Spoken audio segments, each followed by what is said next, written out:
First phase में कल 8 सीटों पर उत्तर प्रदेश में चुनाव होने जा रहे हैं और भारतीय जनता पार्टी के नेता पहले से ही दावा कर रहे हैं कि सारी सीटें हमारे खाते में जाएगी। हालांकि विपक्ष चुटकी ले रहा है। कल 8 सीटों पे चुनाव है, जहां अगर 2019 की बात की जाए तो कुछ सीटें विपक्ष के पास थी, कुछ सीटें आपके पास थी, लेकिन 80 सीटों का नारा विपक्षी दल कह रहे हैं कि इनके दावे में कोई दम नहीं है। 2019 का परिणाम उठा के देखिए। विपक्ष तो सभा का जब चुनाव चल रहा था तब भी वो 403 में से 403 सीट जीतने का दावा करते थे।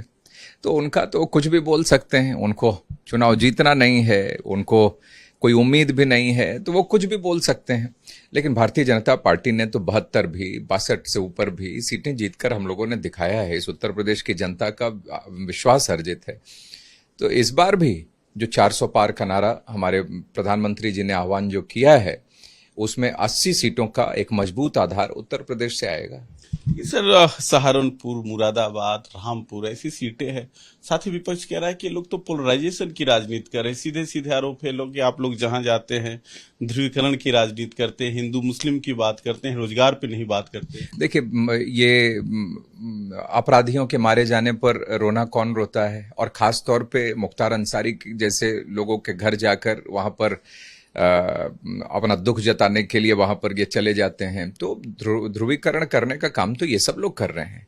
इससे पहले अभी क्यों नहीं पहुंचे थे, अभी क्यों वहां गाजीपुर पहुंच गए? तो ध्रुवीकरण करने का काम तो ये सब लोग करते हैं। भगवान श्री रामचंद्र जी के अस्तित्व को नकारते थे ये लोग, ये काम करते थे। तो ये समाजवादी पार्टी और कांग्रेस का हमेशा से यही, ये मजहबी राजनीति से ही और जातिवादी राजनीति के कारण ही इनकी उत्पत्ति हुई थी। और मैं समझता हूं कि अब वहीं पर उसी कारण यह समाप्त भी इस उत्तर प्रदेश और देश से हो जाएंगे। पंकज जी, 2 युवाओं की जोड़ी है। इसके पहले भी 2 युवाओं की जोड़ी बनी थी, लेकिन कल बड़ा जोश था गाजियाबाद। चूंकि आप नोएडा के एमएलए हैं, संगठन की राजनीति करते, लगता है कि गाजियाबाद में वो लोग दावा कर रहे हैं कि गाजियाबाद से लेके गाजीपुर तक हम चुनाव जीतने जा रहे हैं। देखिए, मैंने तो देखा उनके कुछ नेताओं ने दावा किया कि बीजेपी 150, उन्हीं के कुछ नेताओं ने दावा किया कि बीजेपी लगभग 250 सीट। वो खुद मान रहे हैं ये सारी चीजें, उनके यहाँ खुद वो नहीं है। और जहां तक रही प्रेस कॉन्फ्रेंस के बाद, दोनों लड़के दिखाई तो दिए, लेकिन जब सभा दोनों को करनी थी तो उसमें फिर वो सब लोग बिछड़ गए। उस प्रेस कॉन्फ्रेंस में जैसे होता है ना कि वो मेले में बिछड़ते हुए हम लोग देखते थे पिक्चरों में, लेकिन ये लोग प्रेस कॉन्फ्रेंस के बाद ही बिछड़ गए, सभा में अलग अलग गए। तो खुद उनके यहाँ यूनिटी नहीं है, बिखराव है। और जब नेताओं में ही बिखराव है तो नीचे कार्यकर्ताओं तक यूनिटी कैसे होगी?